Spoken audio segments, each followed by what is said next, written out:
Hello friends, welcome back to my channel. আশা করি সবাই ভালো আছো, আমিও ভালো আছি। তো বরবেচুনি আজকে প্রমাণ দিতে বসেছে যে তার ফ্ল্যাটটা কেনা না অরিজিনালি ভাড়া নেওয়া। তা সেই প্রমাণটা কি?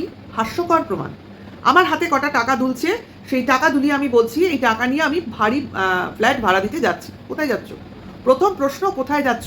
মানে ওই বাড়িতেই বাড়িওয়ালা থাকে না থাকে না, এটাই তো আমরা জানি না।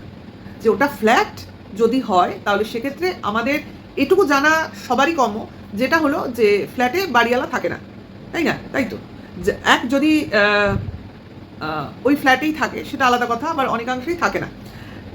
কারণ ফ্ল্যাট তো প্রমোটার তৈরি করে, কোনো বাড়ির আলা তো আর ফ্ল্যাট তৈরি করে না। সে প্রমোটারের কাছ থেকে ফ্ল্যাট পায়, মানে তার পাওনা ধরুন ফ্ল্যাট পায়। তো সেই ফ্ল্যাটে সে থাকতেও পারে, অথবা সেই ফ্ল্যাটটাকে সে ভাড়াও দিতে পারে। তার মানে ম্যাক্সিমাম ক্ষেত্রে আমরা কি দেখি, ফ্ল্যাট ভাড়া নিলে বাড়িওয়ালা ফ্ল্যাটের বাইরে অন্য জায়গায় থাকে। আবার ওই ফ্ল্যাটেও থাকতে পারে, একদম পারে না তা নয়। কিন্তু কথাটা হচ্ছে যে কোথায় যাচ্ছে, কাকে দিচ্ছে, এই জিনিসগুলো তো আমরা দেখলাম না। আমি আমার ঘরে বসে কটা টাকা যদি তোমাদের দেখাই আর দেখিয়ে বলি এই চললাম আমি এই জিনিসটা কিনতে, এবার কিনে এনে তোমার জিনিসটা দেখালাম না, তার মানে কি আদৌ আমি ওই টাকাটা দিয়ে জিনিস কিনেছি? এটা কি প্রমাণিত? প্রমাণিত কিন্তু নয়। কারণ লোকে আল ফাল ভাট অনেক কিছু বকতে পারে, আর টাকা দেখিয়ে অনেক কিছু বকা যায়। এবার ভাড়া কত সেটা আমরা জানি না। এবার হাতে যে কটা টাকা দেখাচ্ছে সেখানে কটা টাকা আছে সেটাও আমরা জানি না। আর যদি দেখাতো তাতেও কি যায় আসতো? আদৌ ওই টাকাটা দিয়ে আমি ভাড়া দিচ্ছি এটার প্রমাণ কি? ভাড়া দিলে যেটা আমরা বাড়িওয়ালার কাছ থেকে পাই সেটা হচ্ছে ভাড়া দেওয়া বাবদ একটা রিসিট, একটা কপি।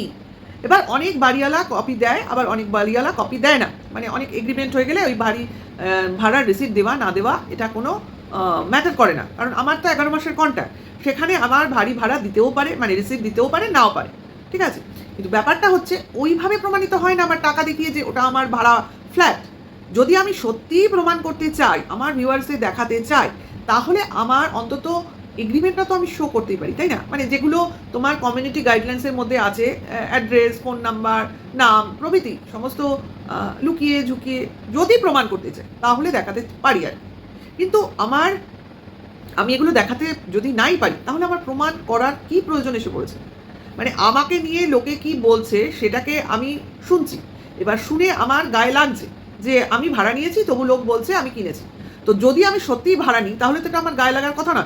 এই যে প্রমাণটাও দেখালো না, যে তোমাদের প্রমাণ করতে চলেছি, এটার দ্বারাই ও বুঝিয়ে দিল অ্যাকচুয়ালি ওই ফ্ল্যাটটা ও কিনেইছে, ও বাড়ি ভাড়া নেয়নি। যদি আমরা ফালতু কথা বলতাম আমাদের কথারও পাত্তাই দিত না, আমি তো তাই করতাম। ভাই আমাকে নিয়ে যদি কেউ ফালতু কথা বলে তাহলে সেই কথা কি কানে শোনা বা মাথায় নেওয়ার প্রয়োজন আছে? আরে ভাই, লোক তো গল্পে অনেক কিছুই বলে, তো সেটাকে নিয়ে আমার ভাবার কি আছে? অ্যাকচুয়ালি ও ফ্ল্যাটটা কিনেছে, যার জন্য আজকে বাড়ি ভাড়া স্বরূপ টাকাটা ওকে দেখাতে হচ্ছে। সেটা কোন কাজে লাগছে সেটা কিন্তু দেখাতে পারছে না, ঠিক আছে। অ্যাটলিস্ট বাড়িওয়ালাকেও দেখাতো, তবু যদি 100-র মধ্যে আমাদের 50% মনে হতো তাই বাড়িওয়ালা দেখাচ্ছে, হলেও হতে পারে। জানি না, এরপর হয়তো কাউকে বাড়িওয়ালা সাজিয়ে দেখিয়েও দিতে পারে। সব কিছুই তো পারে, সাজানো গোছানো নটঙ্কি করা পাবলিক আর কি। তো যাই হোক, এই একটা জিনিস গতকালকের ব্লগিংয়ে দেখতে পেলাম। দেন যেটা দেখলাম সেটা হচ্ছে মঙ্গলবারের ব্লগিং তো দেয়নি, এটা দিল তোমার ওয়েডনেসডের ব্লগ। তো সেখান থেকে বলছে বর আগের দিন রাত্রেই তার শ্বশুরবাড়ি চলে গেছে। কেন গেছে? শ্বশুরবাড়িতে কিছু দায়িত্ব পালনের কথা মনে পড়েছে তার ফেরু বরে। সেটা কি মনে পড়েছে না, তার শ্বশুর শাশুড়ির প্রতি কিছু দায়িত্ব আছে, কোনো জায়গায় যেতে হবে, কোনো কিছু ভেরিফিকেশন করতে হবে অ্যাকাউন্ট সংক্রান্ত, প্লাস মানে ব্যাংকের কাজকর্ম আছে আর কি। ডিটেলস বলার দরকার নেই, বা আমাদের সেভাবে বলারই বা কী আছে। যাই হোক, তার বাবা মার প্রতি কিছু দায়িত্ব আছে, কর্তব্য আছে, কাজ আছে, সেগুলো সারতে সে গেছে। আর আরেকটা জিনিস করতেও গেছে, বাজারহাট করতে গেছে, প্লাস আরেকটা জিনিসও করতে গেছে। বুধবার হলে তার বাবা মা তাকে যে রান্না বাটিগুলো দেয়, মানে ভালো ভালো জিনিস রান্না হয় তো, আর সে যেহেতু বাজার করে দেয়, তার বাবা মার এটুকু মানে দায়িত্ব কর্তব্য বোধ আছে, ছেলে যেহেতু কষ্ট করে বাজার করে দিচ্ছে, তো তাকে সেই রান্নার থেকে কিছু ভাগ দেওয়া।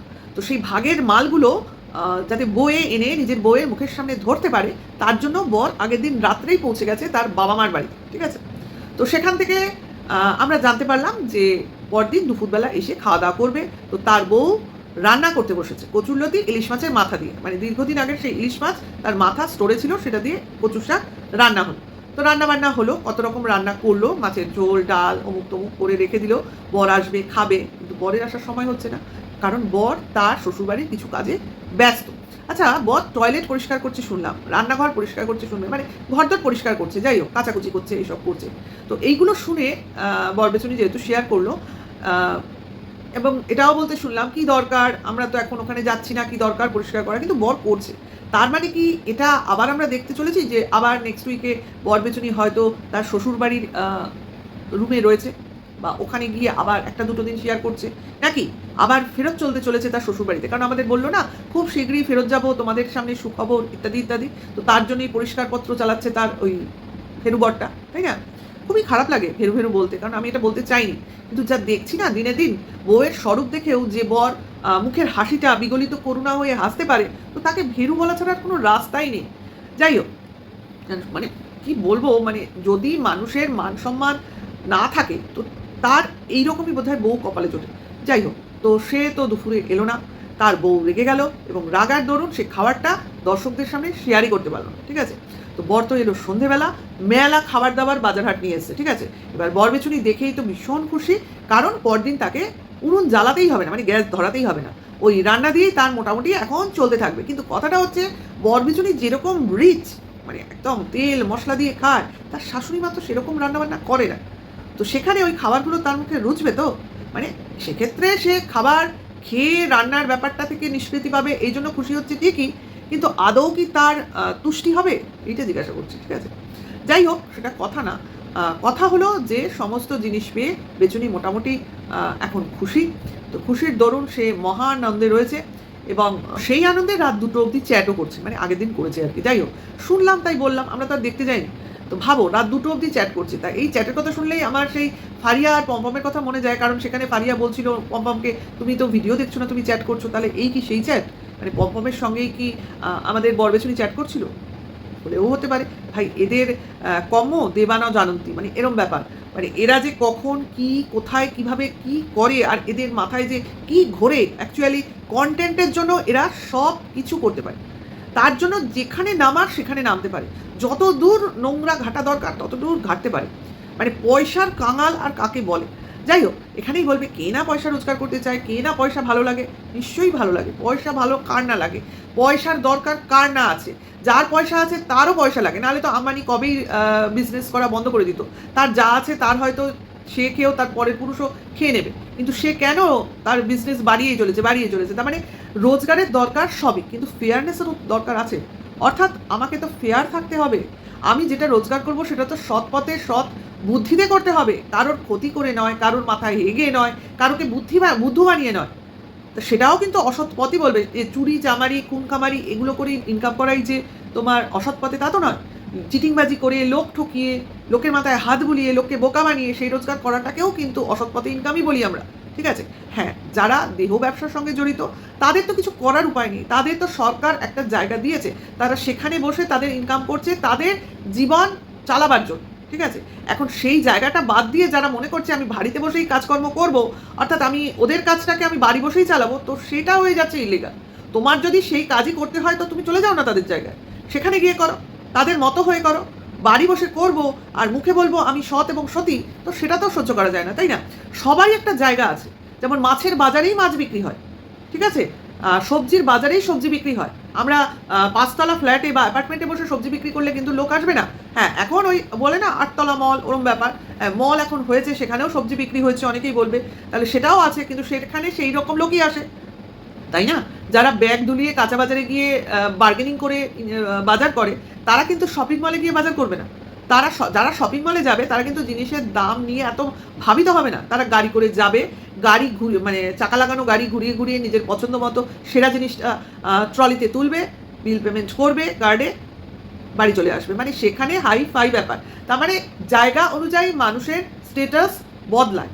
তাহলে এটাই তো, যেখানে যেটা মানুষের সেখানে সেটা করতে হয়, মানানসই জায়গায় গিয়ে করতে হয়, ঠিক আছে? এই জন্যই তো তোমার যারা এই ধরনের বিজনেস করে, জায়গার জিনিস জায়গায় না করে, সেখানেই রেড হয়, পুলিশ আসে, প্রশাসন আসে, তোমাকে থ্রেট দেয়, তোমাকে ধরে নিয়ে যায়, তাই না? তো এটাই, এগুলো একটু মেনটেন করে চলতে হয়, না হলেই কিন্তু কথা শুনতে হবে ভাই, কথা শুনতেই হবে। একটা জীবনে চলতে গেলে একটা নিয়ম শৃঙ্খলা আছে। এবার সেটা আমরা যে সমাজে থাকি সেই সমাজের নিয়ম শৃঙ্খলা অনুযায়ী চলতে হয়। কিছু লোয়ার ক্লাস আছে, কিছু মিডল ক্লাস আছে, কিছু আপার ক্লাস আছে, কিছু হায়ার ক্লাস আছে। তো যে যে ক্লাস থেকে বিলং করে তাদের স্ট্যান্ডার্ড তাদের মতো করে তৈরি হয়, ঠিক আছে? আমরা হলাম মিডল ক্লাস ফ্যামিলির লোক, আমরা না পারবো লোয়ার ক্লাসের মতো থাকতে, না পারবো আপার ক্লাসের মতো থাকতে। তাহলে মিডল ক্লাসের কি হয়? মধ্যবিত্ত মানসিকতাই হয়। অর্থাৎ আমি কিছু করব, এমন কিছু করবো না যাতে লোকে আমায় কিছু খারাপ না বলে। এটা কিন্তু আমাদের মিডল ক্লাস মেন্টালিটি। সে তোমরা যে যাই বলো, আমরা কিছু করতে গেলে কিন্তু ভাবি, ভাই এটা করব, লোকে যদি কিছু বলে, ভাই অমুক জায়গায় যাব, ওটা কি আমার যাওয়া ঠিক হবে? ভাই আমার আজকে এই জিনিসটা প্রয়োজন, আমার কি সারা মাসটা বাকি আছে, কেনা কি ঠিক হবে? তো এগুলো হচ্ছে মিডল ক্লাস মেন্টালিটি। এবার সেখান থেকে যদি আমি মনে করি যে আমার যা ইচ্ছে লোকে বলুক, আমি তো করবই, আমার টাকা থাক না থাক আমি এটা কিনবই, তাহলে এটাকে তখন হয়ে যাবে মিডল ক্লাস মধ্যবিত্ত হয়েও তুমি উচ্ছৃঙ্খলতা করছো। আশা করি বোঝাতে পারছি না। আমি যতটুকু বুঝছি ভাই তোমাদের সঙ্গে সেটুকু শেয়ার করছি, কারণ এই বরবেচুনির টেন্ডেন্সিটা অ্যাকচুয়ালি তাই হয়েছে। আর যা এর অতীতের কীর্তিকলাপ শুনছি, তখন তো আমরা ছিলাম না, সেহেতু শুনতে পাচ্ছি বিভিন্ন ক্রিয়েটারের কাছ থেকে, তো বুঝতে পারছি যে এ কিভাবে আগে চলতো, মাঝখানে কিভাবে নিজেকে সার্ভাইভ করেছে, দেন চলতে চলতে চলতে চলতে আজকে যে জায়গায় এসে দাঁড়িয়েছে, সে মরিয়া হয়ে পাগলামি করতে শুরু করেছে। পাগলামিই করছে, মানে যা খুশি তাই করবো, যা খুশি তাই বলবো, যা হবে হবে, এরকম একটা ব্যাপার। তো এই যখন মানুষ মরিয়া হয়ে যায় না, তখনই কিন্তু কিছু ভুল কাজ করে।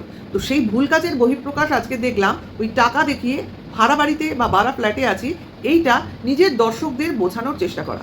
এটা বোঝানো হলো না, দর্শক বুঝলো না, উল্টে আরও ওদের সন্দেহ বেড়ে গেল।